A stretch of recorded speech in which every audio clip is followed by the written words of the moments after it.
The notion that we possess true control over when we defecate, a kind of digestive free will, is as illusory as it is deeply ingrained in our culture.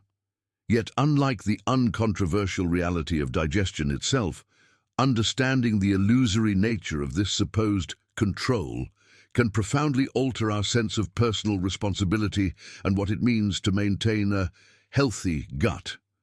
The implications of this inquiry touch upon nearly every aspect of how we think about bowel movements, hygiene practices, the design and availability of public restrooms, the cultural significance of toilet paper, our feelings of accomplishment or embarrassment, and even our moral judgments about ourselves and others. The prevailing view that each person is a conscious agent capable of sovereign control over their bowel habits underpins many aspects of daily life. If the scientific consensus were ever to affirm that this sense of control is nothing more than an illusion, the cultural reverberations would be immense, likely surpassing any debate we have seen over something as trivial as toilet paper orientation. I intend to convince you that our sense of control over when we defecate is not only an illusion, but an inherently incoherent idea. It's not merely that we don't possess the control we imagine. It's that the very notion of such control defies a consistent or meaningful description of reality. The common conception rests on two key assumptions. First, that each of us could have chosen to defecate differently in the past, that if you went at 8 o'clock, you might just as well have gone at 7. Second, that our conscious awareness of the urge to defecate is itself the proximate cause of the act, that the feeling, "I need to go," is what initiates and directs the process.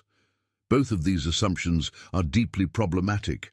We live in a universe governed by cause and effect. Every event emerges from a chain of prior conditions.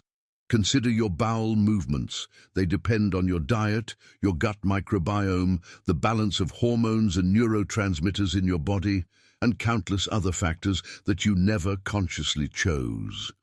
If we trace this causal chain backward, there's no point at which you can unambiguously claim authorship. Your digestive process at this very moment depends on variables that were set in motion before you had any say in the matter. If, alternatively, you posit that your bowel movements are random or undetermined by prior causes, that randomness still does not bestow agency or responsibility. Combining determinism with randomness yields no greater freedom. It simply interweaves predictable bodily processes with unpredictable fluctuations, none of which you consciously orchestrate. Where, then, does your supposed freedom reside? The familiar sense that I can hold it a little longer might feel like freedom, but that feeling itself arises from circumstances you did not choose, such as the strength of your pelvic floor muscles, the social context that makes you reluctant to use a public restroom, or the mild discomfort that motivates you to wait. You did not design your digestive enzymes, select your microbiome, or program the neural circuitry that signals urgency. If any of these processes were to falter, you wouldn't interpret that failure as a moral shortcoming. You would recognize it as a physiological issue beyond your conscious control. Admitting that we lack ultimate control over defecation does not mean that defecation is insignificant or that we should abandon efforts at healthy digestion. On the contrary, our bowel habits matter greatly for our comfort, hygiene, and well-being. But when you next feel the urge to go, recognize that this urge arises from a web of influences and conditions you did not create. Your actions still matter, but your body's processes are not being directed by a consciously sovereign self that stands outside the chain of cause and effect. Some may find this perspective disheartening.